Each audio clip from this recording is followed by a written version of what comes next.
Бірінші типті жоғары сезімталдық бұл аллергендерге қарсы дамитын тез иммундық жауап. Оның негізгі ерекшелігі иммуноглобулин Е арқылы маст жасушаларының белсенуі.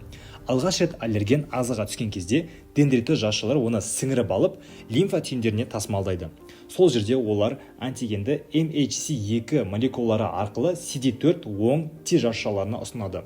Дендритті жасушалардан бөлінетін интерлейкен 4 цитокині Т жасушалардың TH2 жасушаларға дифференциациялануын ынталандырады. TH2 жасушалары цитокиндер бөледі. Бұл жасушаларын активтендіреді, иммуноглобулин Е класындағы аллергенге спецификалық антиденелер түзуге ықпал етеді. Иммуноглобулин Е антиденелері бүкіл ағзадағы мас жасушаларының жоғары аффинитетті рецепторларымен байланысады. Қайтадан аллерген түскенде ол иммуноглобулин Еге байланысып, антиденелердің айқас байланысын туындатады. Осыдан кейін мас жасушалары тез дегрануляцияланып, гистамин мен алдын ала қалыптасқан вазоактивті медиаторларды бөледі.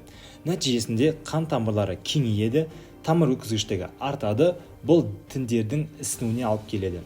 Әдетте бұл реакция бірнеше минут ішінде уртикария немесе аумақтық ауыр ісіну түрінде көрінеді.